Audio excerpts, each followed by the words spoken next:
In a second appearance at former President Trump's civil fraud trial, Donald Trump Jr., Trump's eldest son, lauded the sexiness of his father's property portfolio. The statement comes in stark contrast to Justice Arthur Engoron's ruling in September, stating that Trump and his company fraudulently inflated the value of his real estate assets.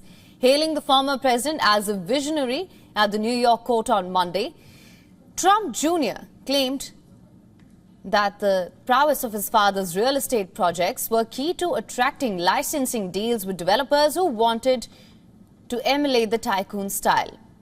This statement was objected by lawyers from Attorney General Letitia James' office. However, Justice Arthur Engoron, who has been accused of bias by Trump and his legal team, permitted the testimony, saying that let him go ahead and talk about how great the Trump organization is.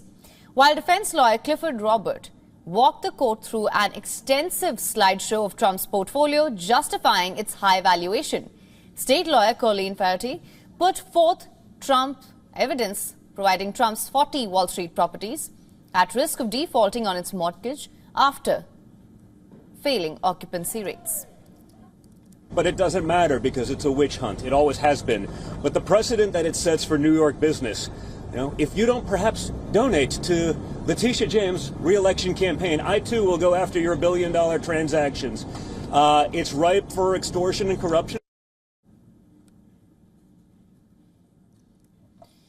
Donald Trump, who is the current frontrunner for the 2024 Republican presidential nomination, has been accused of inflating the net worth of his empire by as much as $2.2 billion. The lawsuit brought on by New York Attorney General Letitia James is seeking at minimum $250 and up to $300 million in damages, along with a blanket ban on the Trumps from dealing in New York's real estate sector. Apart from Trump Jr.'s two court appearances, his younger brother Eric testified on the 3rd of November, while his sister Ivanka also appeared in court on the 8th, but not as a defendant. All three have denied involvement in preparing their father's financial statements, placing the onus of bookkeeping on the accountants of the Trump organization. Donald Trump himself testified earlier on the 8th of November, where he acknowledged inaccuracies in his financial statements, but dismissed them as irrelevant to the banks from whom he sought loans. Early in September, the judge presiding over this case, Justice Arthur Engoron, ruled that Trump and his company fraudulently inflated the value of his real estate assets. Engoron has ordered the dissolution of companies that control Trump's portfolio, including the Trump Tower in Manhattan. As of now, the ruling holds pending an appeal. Trump is also a defendant in 4 criminal cases, including 2 over an alleged attempt to overturn his 2020 loss.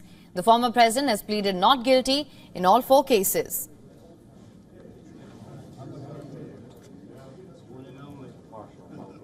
Now, for more on this, our correspondent Susan Tehrani has sent us this report from New York. Listen in.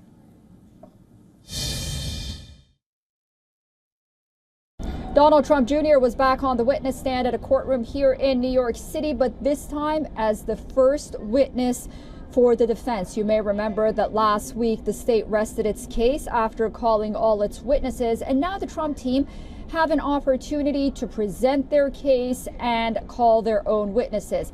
According to one of Trump's lawyers, this process will end around December 15th. And while many may wonder why the Trump team is going out of its way to do so, considering the fact that the judge, not a jury, has already decided that the Trump organization has had some wrongdoing at least. But first of all, the judge has not decided how much to fine the Trump organization and whether or not it will be able to operate here in New York City. And most analysts believe that there's no doubt that this case will go for an appeal. And what happens in this courtroom, well, will make all the difference for that appeal court as well. WION is now available in your country. Download the app now. Get all the news on the move.